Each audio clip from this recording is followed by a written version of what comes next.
Battery well. If I drop off, I'll rejoin on my phone.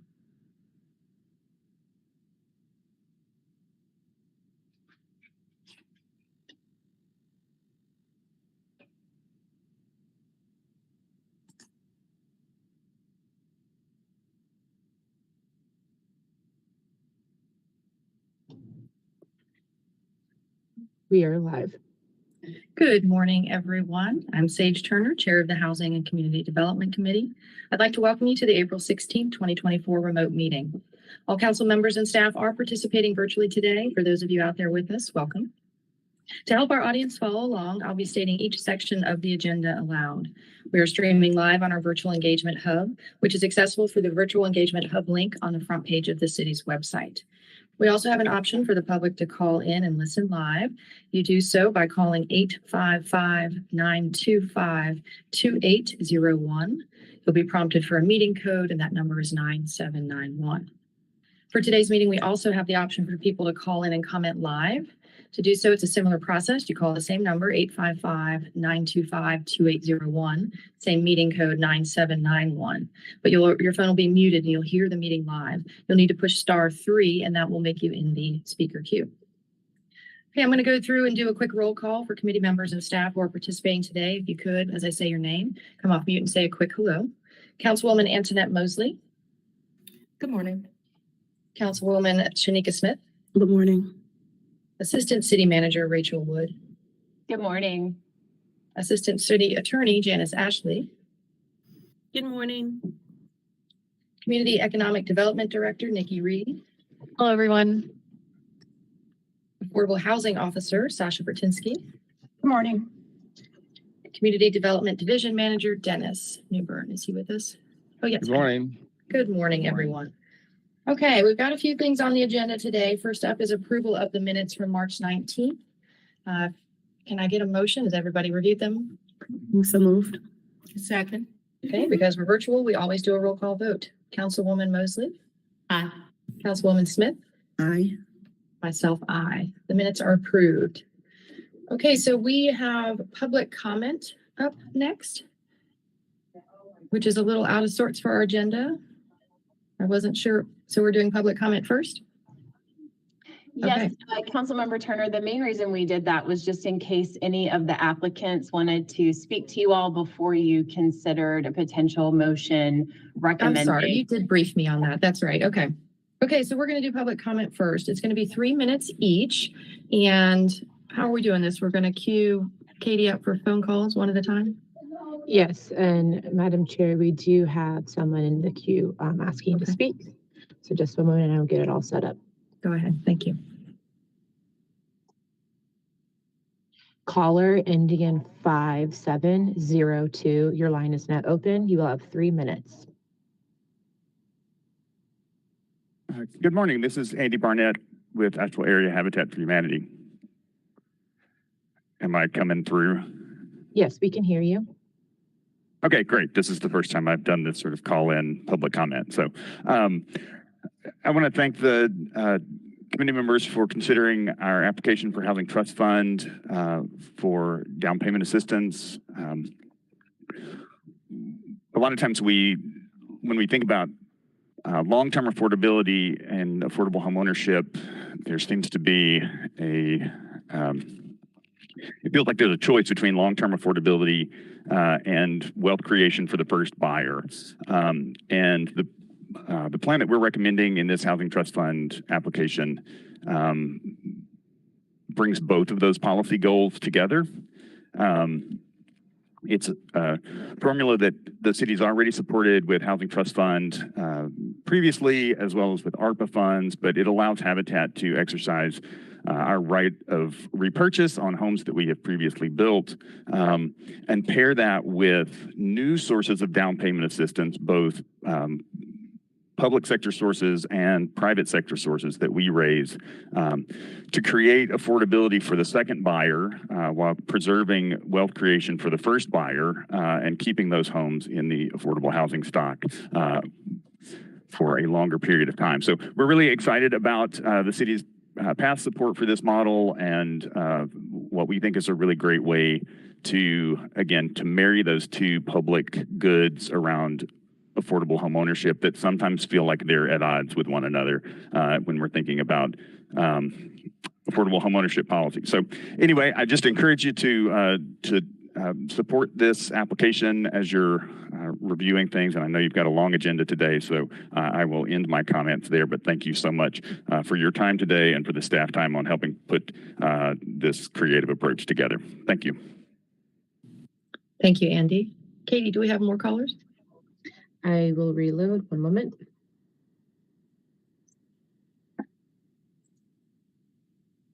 We do not have anyone else in the speaker queue asking to speak. Okay, great. Thank you very much. Okay, so that concludes public comment item number 2 on our agenda. We're going to move right into item number 3, which is our CDBG funding recommendations. And Dennis is going to be walking us through this. So go ahead, Dennis, kick it off. Thank you. Good morning, everyone. It's that time to talk about the process that led us to this point. If you all recall, back in November, we kicked off our annual application process and we introduced new software. We held a series of public meetings prior to the application process opening. And we are now at the point in time where we have reviewed and we've discussed and have made recommendations as it relates to funding for the FY 24-25 Community Development Block Grant Program. A couple of things of note. We are still anxiously awaiting to hear what our allocation is going to be. So this budget and the activities that we are presenting are based upon our current entitlement grant amount.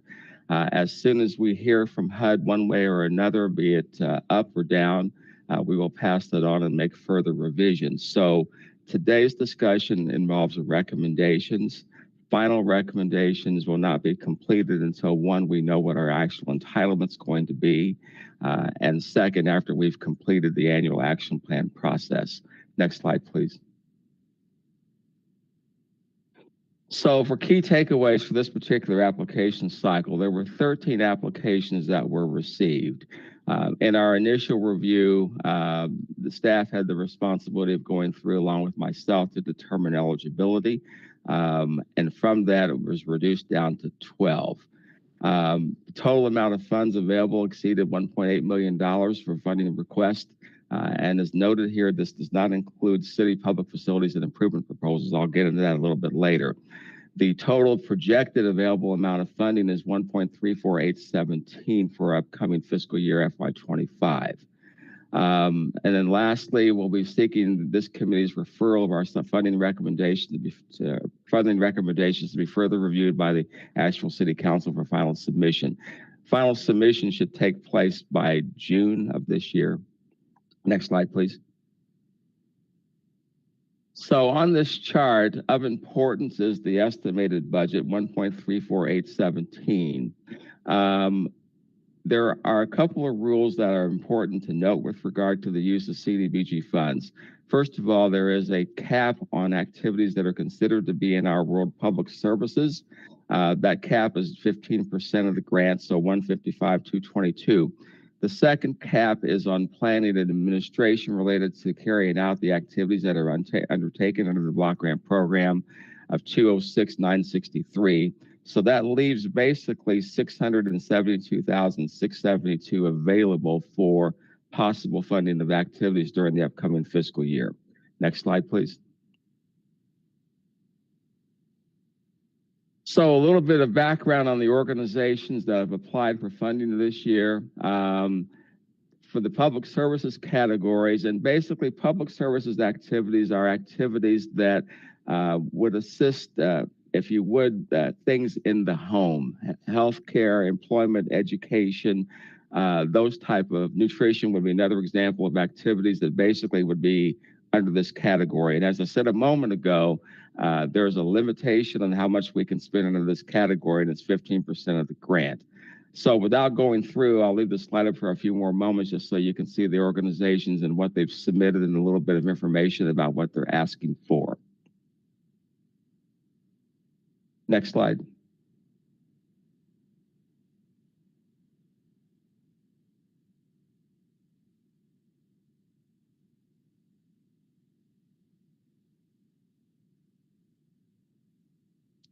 Next slide, please.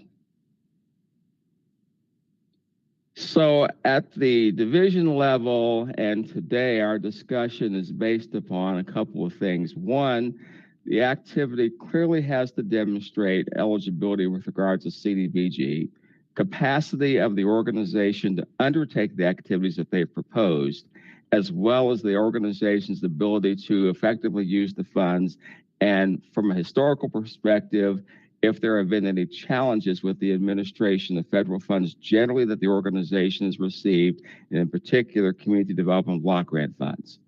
The second bullet point, maintaining the 20% planning and admin funding necessary.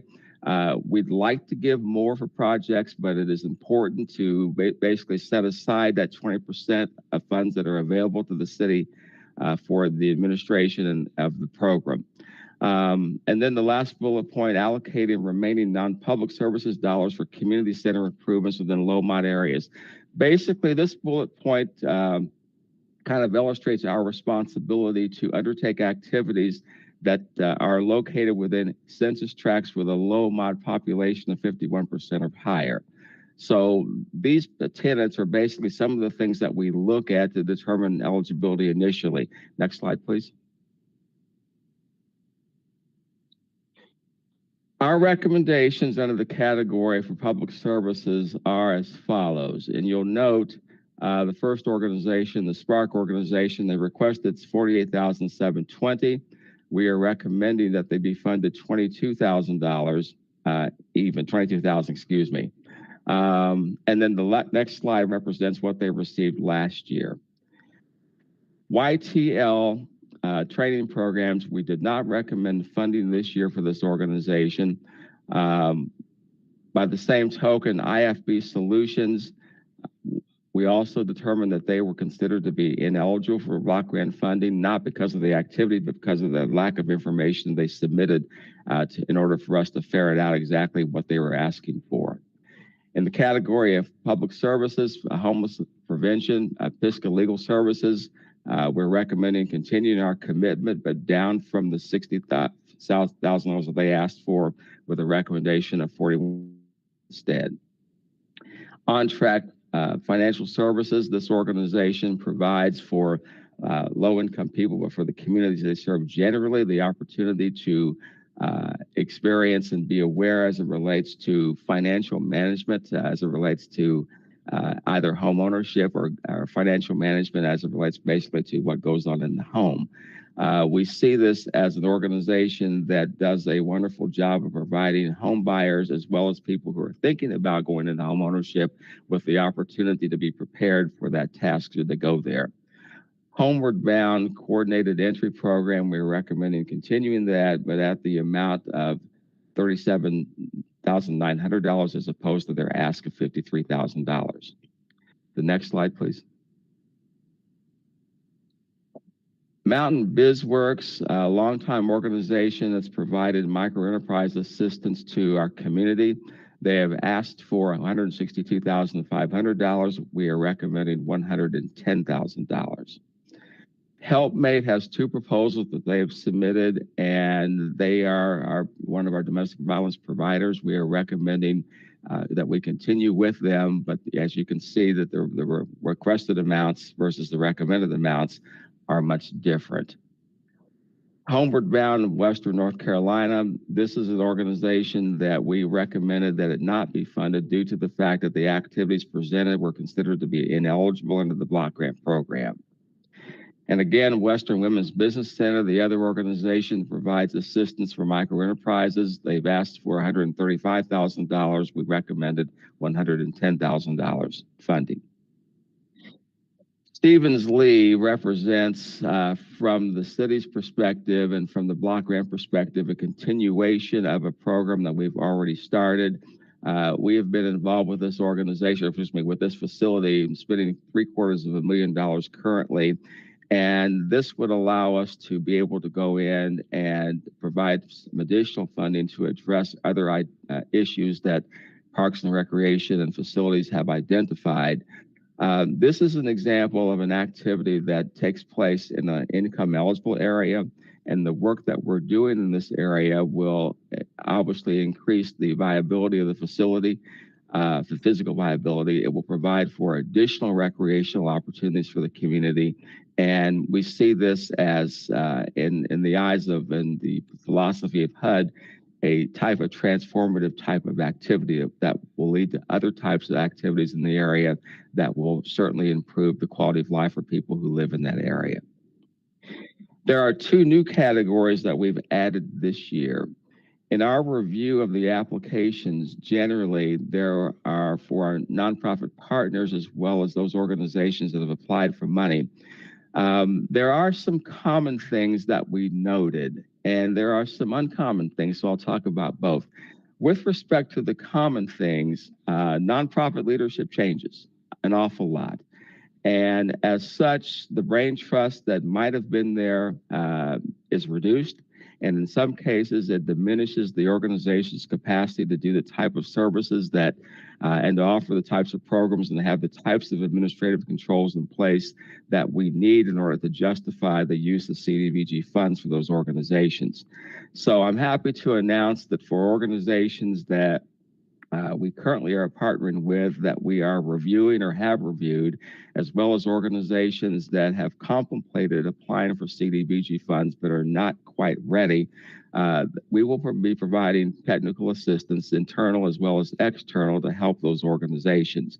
And I think at the end of the day, it will provide for a greater opportunity to serve low and moderate income people, as basically outlined in the block grant program, but also to allow for new partners to participate with CDBG funds. The second activity is fair housing. In this community, housing is a scarcity. And as such, there are many people that have been discriminated against and have no idea that they've been discriminated against in their pursuit of housing. Fair housing education is a very, very important part of the Community Development Block Grant Program and the HOME program.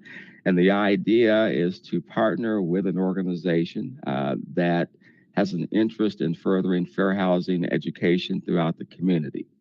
So I'm very happy that we're doing this, and our hope is for the upcoming year that there will be some organizations that who either have an interest in fair housing equal opportunity will want to step up and do a little bit more, or for organizations that are just getting off the ground and they see this as part of their potential wheelhouse, the opportunity to partner with them as well. Next slide, please. So the next steps in this process involve the development of an annual action plan. The annual action plan is our document to HUD that takes a review at the 5-year consolidated plan and discusses the activities that were originally proposed and the progress that has been made towards the completion of those activities. There are the opportunities for 2 public meetings after completion of that document, as well as being available for public inspection and copying. And the process will conclude when we go to council on June 25th with a resolution authorizing the city manager to file for CDBG funds and home funds. It is my hope by that time we will certainly know what our actual dollar amount is going to be. We will make the appropriate adjustments. If we get more funding, that'll be a good thing. At this point, I don't know which way it's going to go, but the final version of this will occur by June of this year. So I'm going to stop there, and I'll, at this time, answer any questions that you might have about the process or other questions related thereto.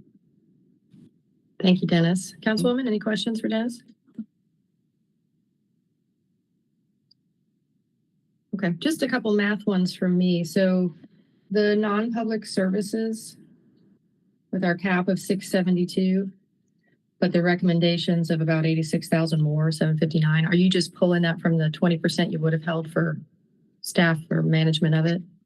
So the 15% is what you're talking about for public services, and that represents the 155. I'm talking about non-public.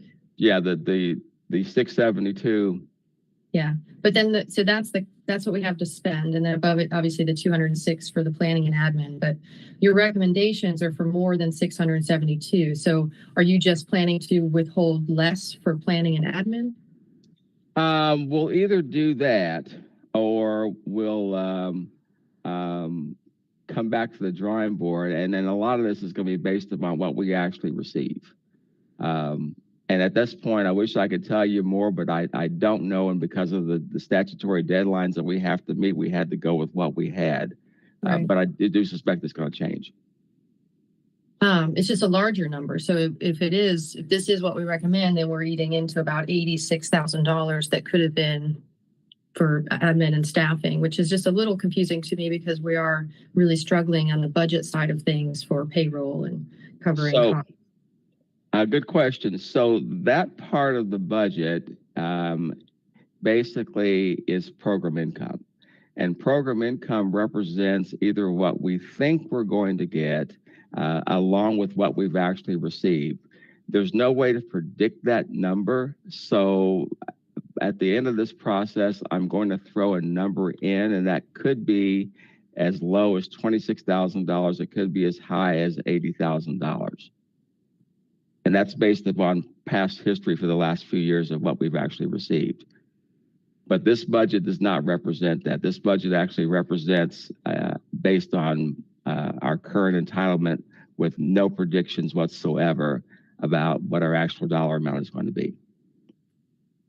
Yeah, I get all that. I guess I'm just not used to us recommending more than what we have available and eating into the admin part. But then, so flip to the other one, the public service. So we're leaving about $20,000 on the table. Correct. And some of these are, and what's your reasoning there? So I always go low. And traditionally, the reason why I do that, and perhaps more so this year, is because I'm actually anticipating that we might get a little less than our previous entitlement.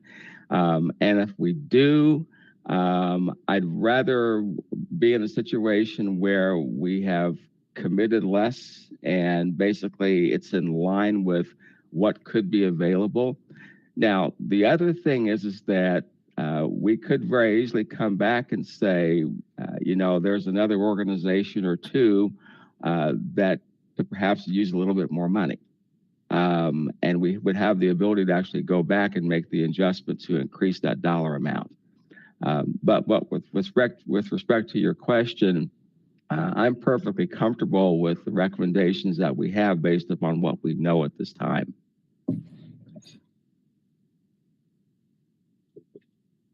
Okay, Councilwoman, any other questions for Dennis or the team? Okay, we have, you can see the next steps in the presentation. We've got a motion if anyone is prepared to make it. Unless do you want to show those next step slides real quick? Go back up one, just for the folks listening in. So again, the next steps are the completion of the annual action plan. And as I said a few moments ago, by the time we do this, we will have our final numbers from HUD. Okay. We will plug in what we believe to be program income as well. And then that will lead us to a final estimate of how much we think we're going to get. Dennis, will there be an HCD meeting between that real number time and the council meeting? Yes, there will be. Okay.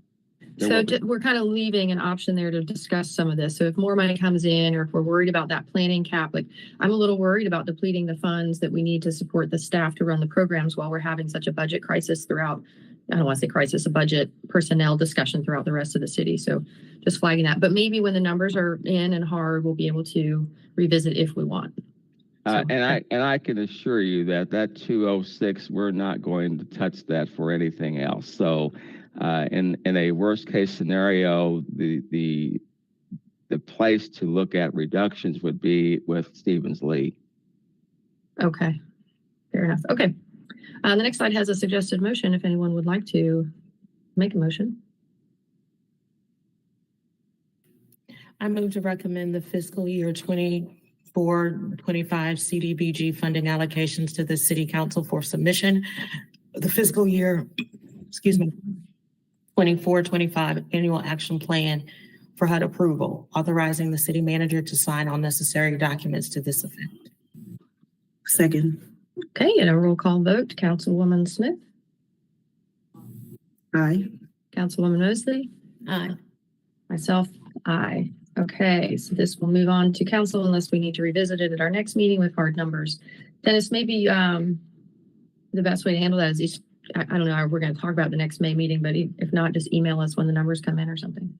Will do. And by the way, Madam Chair, thanks to starting with all of you for your work this year. I know that from prior years it was a little bit different, your level of involvement. Appreciate all three of you and the work that you did in taking a look at the review of the proposals that we received. And most definitely to our team, Lori Moore, who joined us in November and, is immediately put on an assignment to help work with this thing today. This process is not here. Lori's sick today, but all of you have met and spoken with Lori about this process. And so I certainly want to give a shout out to her for her work as well on all this. The process was much different than in previous years. Thank you for the support and for the patience. Thanks. It was a lot. Now reflecting on it, I was impressed by the amount of detail work that goes into sorting through these applications and scoring them and weighing them. It was just a lot. And I know it was very time consuming on my end, but eye opening as well. I appreciate everybody's hard work. It's a lot more detail than the public ever sees, really. Okay, so next on our agenda, we have concluded item number 3, and we're moving on to item number 4, which is housing trust funding applications or allocation suggestions, recommendations. And I think Sasha's going to kick this off. Go ahead, Sasha. I am. Thank you. Good morning. I'm Sasha Martinsky with the Affordable Housing Division. I also wanted to introduce this morning, Alex Ruiz, who is new to our office. He has been here only a month, but he's hit the ground running. Alex comes to us from the Asheville Housing Authority with 7 years of experience of working with vouchers and rent verification and all kinds of skills that we can really use here at the city. So he's been a great addition to our staff. Welcome, Alex. Good morning, all. Thank you so much, Sasha. Sure. Now, I didn't throw him into this bucket of work. So Alex, I kind of kept a barrier up for him for the past month on this piece, but he's been doing other great things. So I'm here to present housing trust fund applications for this fiscal year. Next. Okay. Few key takeaways. We received 7 applications. 1 did withdraw during the review time. So we are considering 6 eligible applications. The asks totaled over $9 million. The current available balance of the Housing Trust Fund is approximately $4.9 million, which is a little bit more than we thought we had. We are including this current coming year's $500,000 allocation in that number. We have coordinated this round of funding with Buncombe County in their process, and we're kind of in lockstep with them. We are recommending 5 projects to be funded at $4.618 million to assist in the construction of 197 units. And this allocation will leverage an additional almost $58 million in development spending, $48 million of which is not governmental spending. City Council will be considering these applications next week at their April 23rd meeting. That timing was important for one of our projects is a low-income housing tax credit project, which is applying in May. So we had to make sure that happened. And this will use almost all of our available funds in the Housing Trust Fund. Next. So just as a quick review, this was our application schedule. We discussed this at your last meeting in March. Next. And this is just a summary table of the projects and what they're requesting. So we had 4 rental projects and 2 down payment assistance projects for home ownership. And these total over $9 million, as I said before. Next. Next. So the first project is Star Point Apartments. This is a low-income housing tax credit project you all have seen several times before. Developers Mountain Housing Opportunities. They have requested 1.5 million either from the city or county or a combination thereof. This project's located right near Tunnel Road, 60 units. 20% are being dedicated to youth aging out of the foster care system. As you'll remember, we loaned them $850,000 about a year and a half ago for the purchase of the land, which was quickly closed on. And this project has 1 and 2 bedroom units. They are requesting a 40-year loan at 0% interest with 40 years of affordability. Next. So this is really just their capital stack. They have a loan commitment from First Citizens for 1.6 million and an estimates for their tax credit and RPP loan. And then that gap of 1.5 million is there, represented there. Buncombe County had already given them also a $500,000 loan in a previous allocation for this project. Next. So before we get into the more details of funding, there's a lot of positives about this project. We still definitely need a lot of 1-bedroom units in our community. They'll be pursuing those FYI vouchers for youth coming out of foster care, which is a very vulnerable population. It's a great location in terms of being close to jobs and services. The only negative side of this is it's a pretty long loan term with a 0% interest. So it's a very generous loan term. Yes. Well, and maybe there should be another bullet point there for 0% interest. I get worried about these. This was a replenishing loan fund, and that is essentially a grant. And what we can expect to happen at the end of 40 years is them to come back and ask for it to be reinstated or repurposed, whatever you want to call it. So it's just essentially a grant. Like, I'm really concerned about projects that have 0% interest and deferred payments and stuff while we're trying to rebuild this fund, just as a general statement. Next, Katie. So just a little bit more detail here. So we've been working with the county to how this splits out. County staff recommended to the project that it be tax exempt, which MHO accepted. And what that basically means is that they won't have to pay city or county taxes, which helps the cash flow of the project. So the county had calculated that, if there's a larger permanent loan, the gap is smaller. There's two kind of diminishing pieces, the tax exemption and the larger loan. And then so additionally, both the city and the county staff were requesting MHO to defer part of its developer fee to reduce that gap. So, and then that would decrease the gap even further. So what we had calculated that our additional piece would be $252,838. And so how we came to that is that the county had done $500,000 before, the city had done $850,000. So if the county added the $350,000 to be equal with us, and then we take that gap and split it 3 ways between MHO, city, and county, that's where we get to $252,838. Next, Katie. So that's how we got to this recommendation. Now, since then, you all have heard from MHO that they do not believe that they can necessarily get a permanent loan at $2 million. That permanent loan actually gets calculated at the end of construction period when everything's said and done.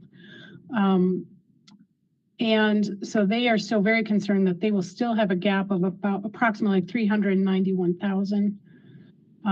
So they had written you and staff requesting that the city split half of that. And so that would be something like an additional $195,744. We do have funds to accommodate that request. Let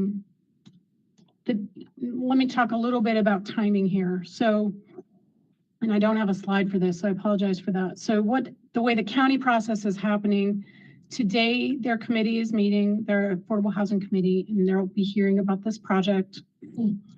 And they will be hearing all the similar numbers to what you're hearing.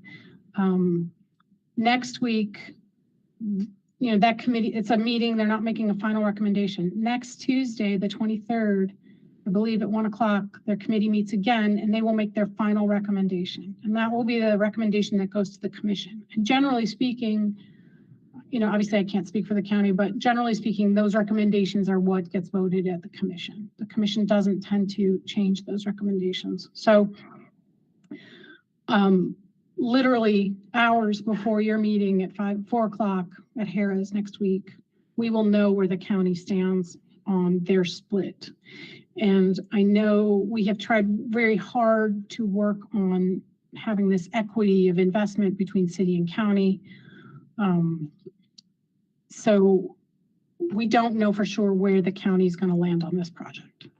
So at this time, and I have all the other projects to talk about still, but at this time, we're going to stay with our recommendation and ask that, or just say that we will continue to work with MHO and county staff, and that we could adjust this recommendation before your council meeting. And any input you have, or happy to take any comments or input you have on that, either now or at the end of this presentation, if you want some time to think about it as we go through the other projects.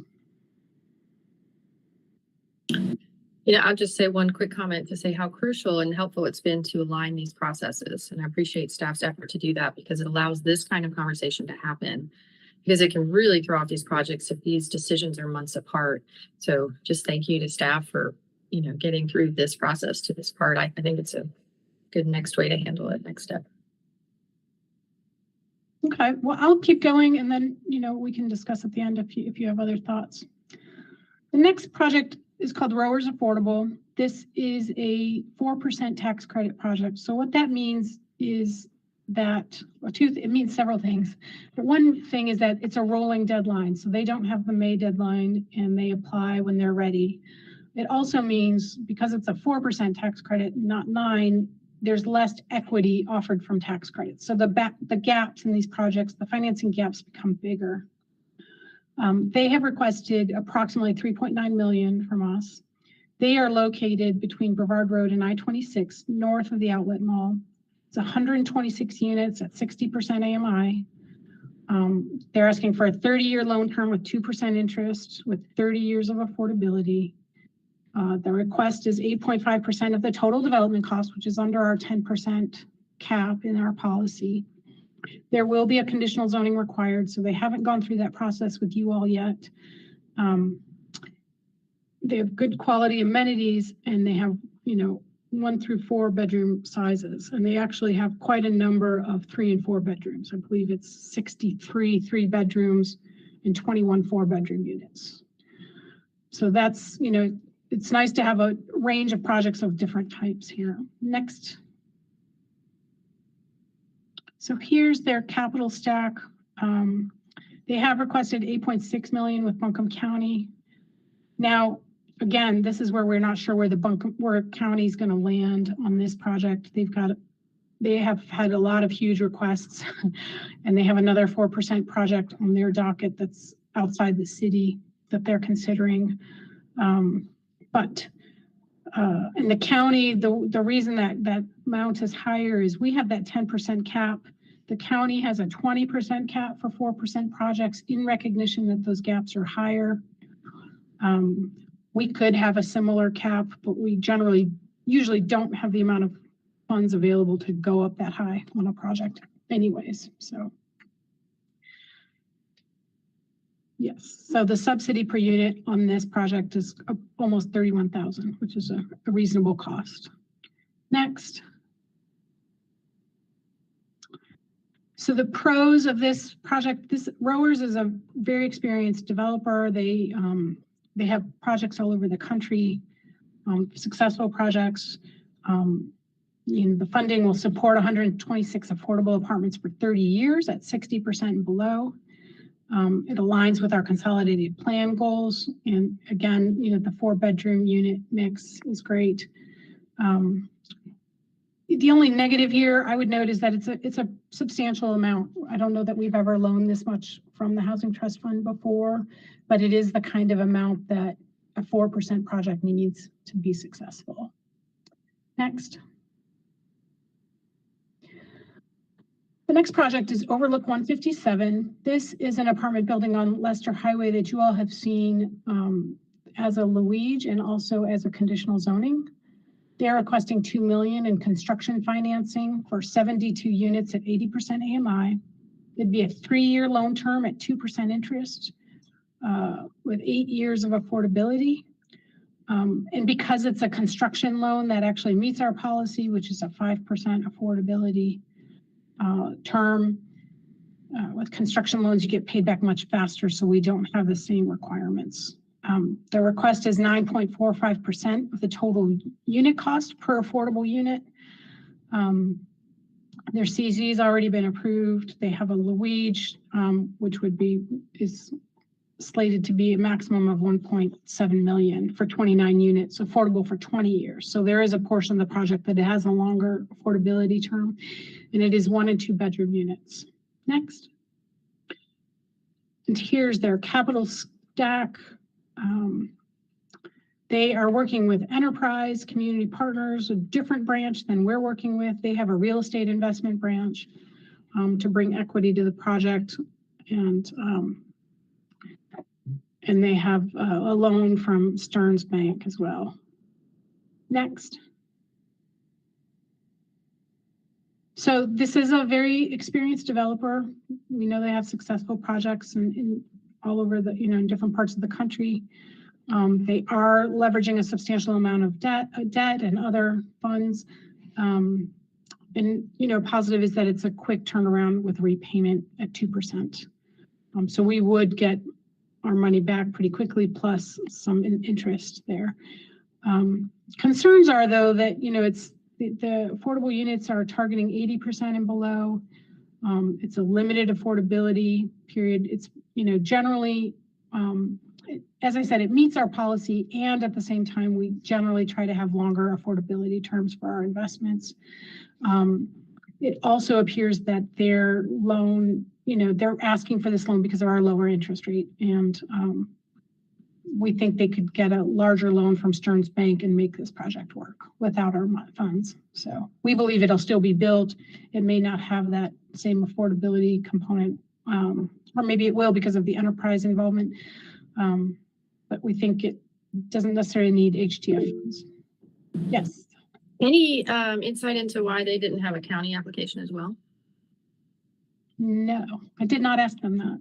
I'm just kind of keeping track of the county relationship through all this. Like the first one about Star Point is kind of standalone, and then the next one, it was the county was doubling the investment that we were being asked for. And now this one, they're absent. I'm just curious, but. Sure, and we definitely advise people in our kind of pre-application conference that the county, about the county process and county funds, and encourage people to apply to both if they have gaps. So next, Katie.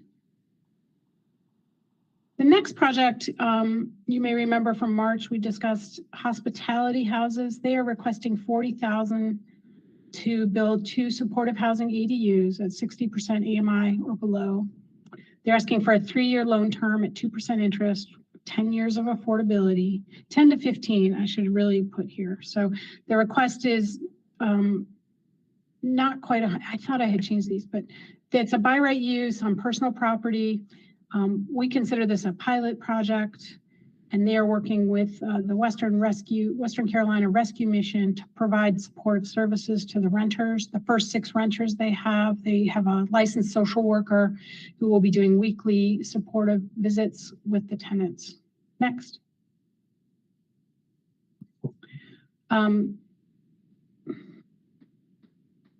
Yes, I just want to make sure this is right. So they're asking for $40,000 or $20,000 per unit. The total development cost per unit is around $68,000. So our percentage, if you will, of each unit is closer to 30%. They are making use of in-kind labor and materials. applying to foundations and garnering other donations. They've also applied to Buncombe County. I'm not sure if Buncombe County is going to fund this or not. So that remains to be seen. Next. So, you know, some positives, it's kind of a new outside the box development concept to address high risk permanent supporting housing populations in small areas where there's no housing in this area. So it's making use of unused land in our city. It's a pretty modest investment for us to do kind of test out this new model. And while they're a new organization, they've partnered again with the Carolina Rescue Mission and secured those case management services. You know, the concerns or the risks for us is they're a brand new organization. They don't have their 501c3 status yet. So there is some risk in making this loan, but it's a smaller risk given the smaller amount. They have built one unit. They don't have the tenant in place yet, and they're getting ready for a ribbon cutting at some point soon. So the model's not proven, but they will be learning as they go through this process. Next. And then we have our two, yes. Can I just ask you a question about Overlook before we go into this other section of the topic? So I just want to make sure I understood the unit count. So, because we don't often layer the Luigi and the HTF. So 29 units, maybe it would help to go back to that slide. Katie, like a couple slides to the last. Sorry, I'm just afraid it'll get lost after we get into DPA. One Okay, more. so maybe that's One fine. more. Okay. So 29 are already affordable for a period of time under the WEAGE that's already been granted. And this is for 72 for 8 years. So is it a total of 101 units? Like they're not. They're I don't think so. 51% would be affordable. And I can give you a surprise look here. I mean, we're not recommending funding this. Okay. Yeah, that's okay. It's interesting. We don't have the funds with all the other requests and kind of balancing the different who's getting served for how long. We're not recommending this project. Okay. Being funded. I just want to make sure I understood the math there. Okay, thank you. Yeah, the 49% we're going to be market rate units. So. Okay. Thank you. Sure. You can go to the next slide, Katie. So we've got two down payment assistance applications. The first one was from Mountain Housing Opportunities. They're requesting $1.5 million to be spent over 5 years, scattered sites within the city. Again, 40-year loan term at 0% interest with 10 years of affordability. Approximately $40,000 per home, aiming to serve 25 homes. And they have been collecting statistics over the years, and generally, I think the majority of their beneficiaries are generally BIPOC, and usually I think the income tends to be around, the AMI tends to be around 62% or something, so just a little bit north of 60%. But next.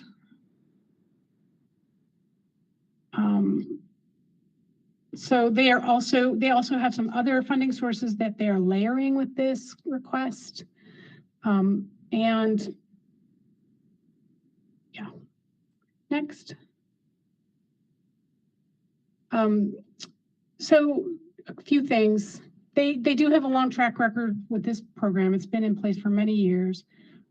They are well-established nonprofit and a CDFI, which is a community development financial institution with significant experience in this area.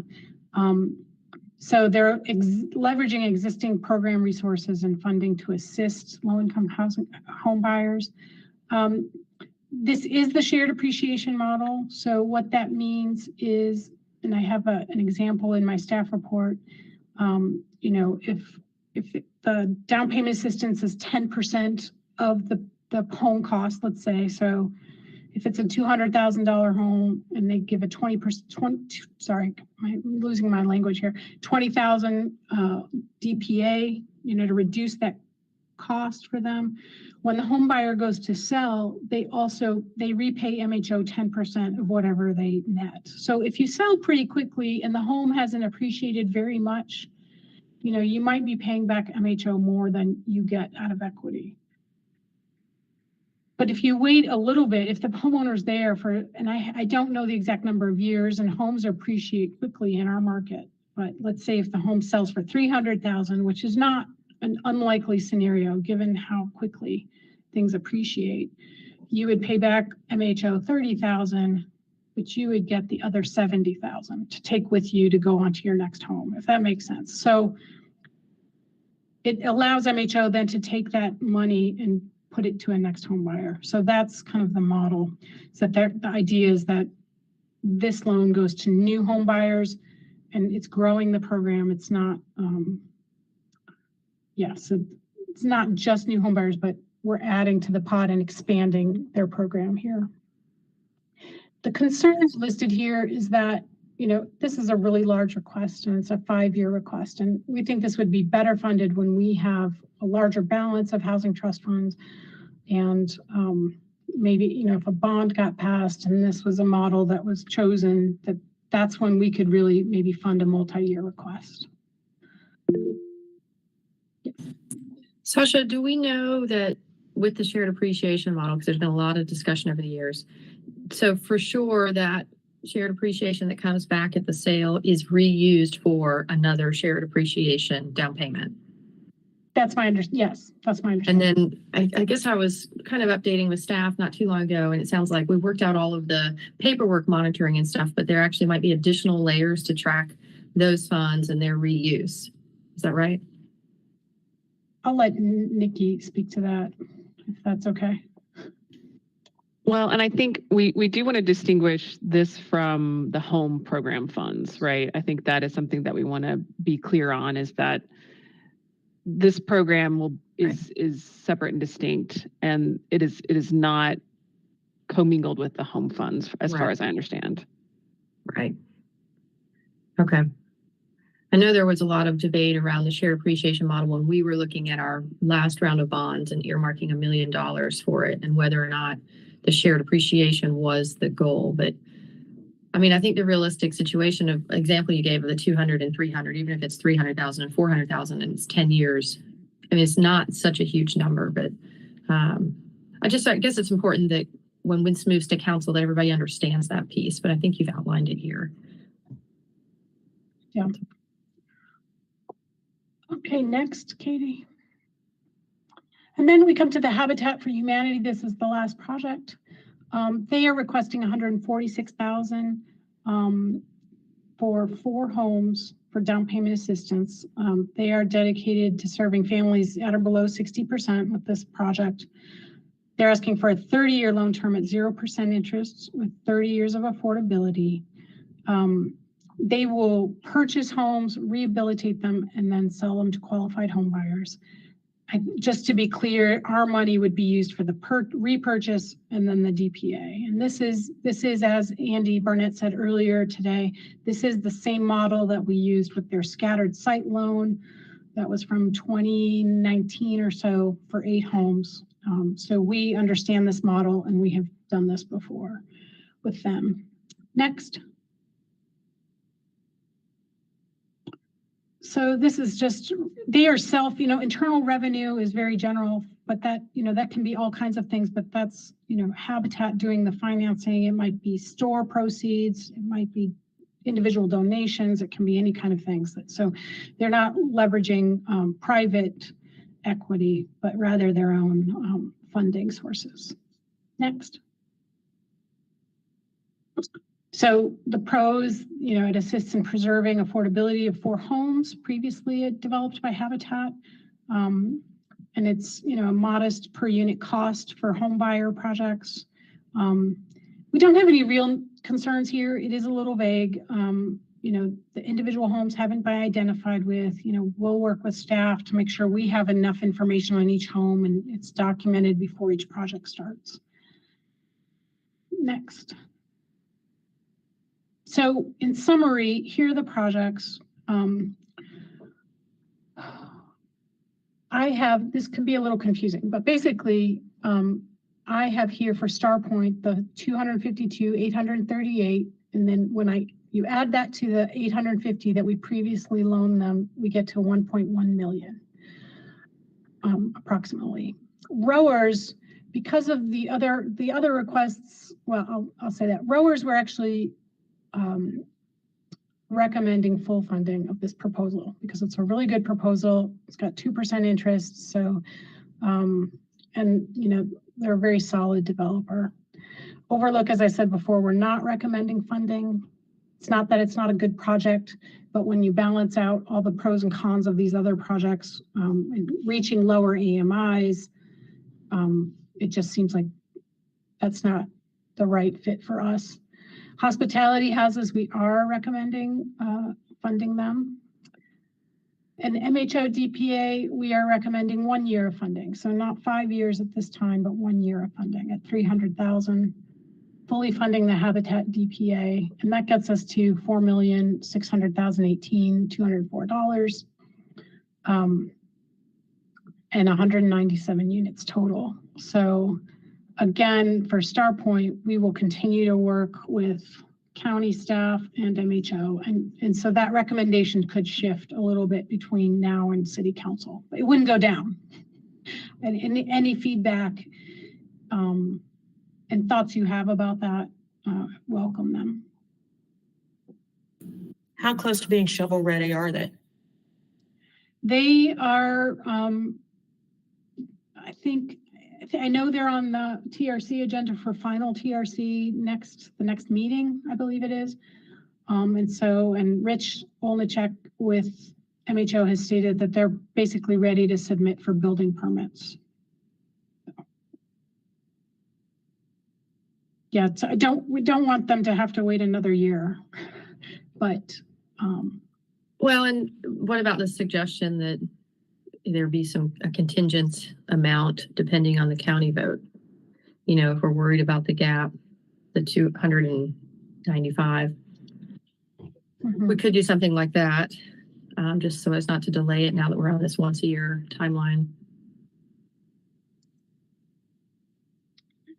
Yeah, I mean, yes. Yeah. I mean, I think there's the gap we're being asked for, which is about 195,000. And then there's the piece that the county, same amount, the exact same amount county's being asked for, right? So if the county does not fund that, we can do either way. And then I don't know what council's comfort level is with being in more than the county, if that matters, how much that matters to you. Or it does matter to me, but when I see them kind of taking the big role for like the other ones, like I think it was rowers, you know, and putting in such a large amount, I feel a little better about the balance because sometimes they just need somebody to get behind them really strong, some of these projects. I mean, looking at the overall recommendations, I think the rowers is a higher number, but I love that they have the terms we want, and therefore I am less worried about it. I really struggle with the 0% interest at Star Point. I know they're just trying to cobble together everything, and it's hard. And at the same time, I'm okay with the 0% interest on the down payment assistance, which is weird. So maybe within the policy, I would feel more comfortable if the long-term loans that weren't related to down payment assistance always had interest. And this down payment, we were just passing. Like they're different, you know. I'm thrilled about the hospitality houses in a pilot, and I'm glad that it's a small ask and a less risk because I really hope it works. So to me, the only one I'm grappling with here is the Star Point and what to do about the funding, there's potential gap, the proximity and timing to our council meeting from their meeting, and still that 0% interest. Councilwoman, any thoughts you would like to share? Yeah, I'll go ahead and say, as it relates to Star Point, I'm actually really excited about it because of the total amount of affordability going down to 50%. That's a definite plus for me. So where did we land? Potentially 252 now with 195 contingency? We could do that, and just so that when it comes to council and we know like 2 hours earlier what county did, that would still be our recommendation if needed. Okay. And we're saying the 195, not whatever the county doesn't fund, right? Okay. I would feel okay with that as well. Yeah. Because this is the one with the foster. Yeah. The aging out. Yeah. And it was the one that, delayed, that sold again, had been up in the air as an affordable project for many years. And it's just kind of getting it over the finish line, it sounds like. This is a good variety of housing applications. I mean, I think, Sasha, you mentioned that earlier, but we're really touching all of the major points. It gets me excited about affordable housing bond, because if there were more money in this pool, we could do more of this work. And if we do a bond and then it replenishes, some of these projects will be done and maybe they'll be ready to do more, because this is the kind of housing infusion we need across all of these ages and bedroom ranges. I'm thrilled about the 3 and 4 bedrooms. There's a lot of good stuff in here. I feel really good about it. Great job and thanks to staff for drilling down and getting these recommendations.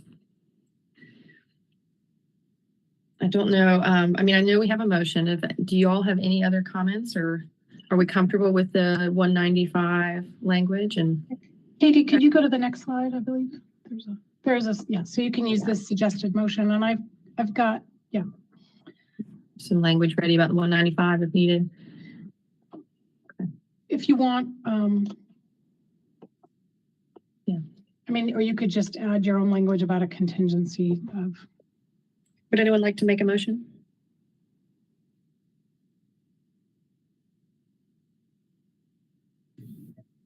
I recommend City Council approve the Housing Trust Fund allocation in the amount of $4.6 million for 5 development projects, which will produce 197 units in affordable housing. And tell me what to say about the contingency on Star Point.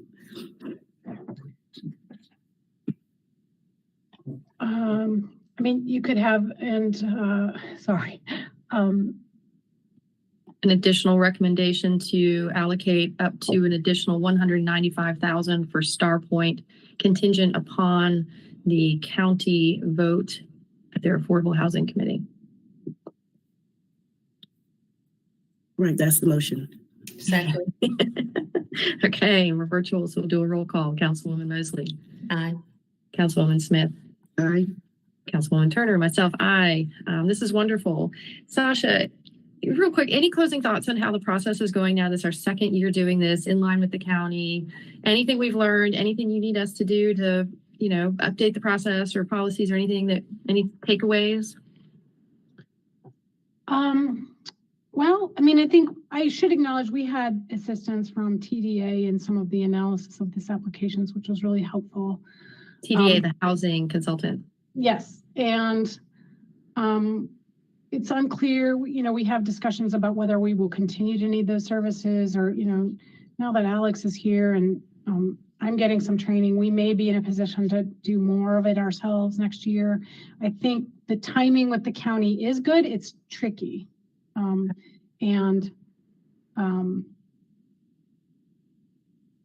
Another option, another version of this could be a joint funding entity. And I don't know if anyone's ready for that, but where, we're kind of bring our funds together and making joint decisions, maybe, instead of trying to do this step back and forth kind of thing. That was a recommendation, right? Recently, we kind of got a draft preview of what our housing plan consultants are recommending, and it was. I think that was from the Cease the Harm study, possibly. It was the Cease the Harm study. You're right, and it was to really kind of get these committees, county and city, working on affordability, to work together, to co-meet. And I know right then I was messaging with the county folks saying, let's do this, and so I think it could come together. So, yeah, okay. Nikki, I don't know if you have any other thoughts you want to share, or okay. But I think generally it worked better. It helps to, every year it's like, well, maybe we should step this back a couple more weeks and give ourselves a little bit more time, just so it doesn't feel so crunched at the end. But it's been better than last year for sure. Apologies for interrupting.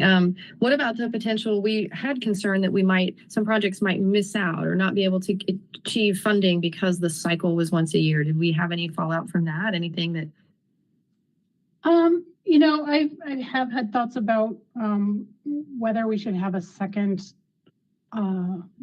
cycle in the year. I think that I would tend to think that might be for smaller developers or just local small developers with smaller unit counts. You know, those folks are often not ready once a year. Like, you know, like for a Right. big developer, they can plan ahead. They're planning ahead 2 and 3 years ahead. Right. So if you say to them, it's not gonna be till December, they're like, okay, you know, that's fine. But for smaller projects with local people, I think some flexibility helps with them. And, you know, then you have to have the funds and plan out your funds so that you're not using them all in your big cycle as well. Well, and I'm asking these questions as we approach a potential bond. You know, is there anything that we need to be adjusting ahead of that timeline? And this is a good point. You know, maybe some funds should be reserved for smaller projects like the hospitality units. I mean, that you could have come to us anytime. It's a small amount, but it's also a pilot and it's interesting. Like it could be a new solution. And I want to be able to address that if they came to us. So maybe that's just a consideration if we're going to have a significant affordable housing bond and how we might deploy it differently. I agree. Okay. Well, we can continue to discuss that as we move forward. Okay, I think that is it for this agenda item, unless there's any final thoughts. That concludes item number 4, and we did public comment on item number 2, so we don't have anything left, and this is the end of our meeting, unless anyone has any final things to share. Okay, have a great day, everyone, and we are adjourned. Thank you so much for everyone's time.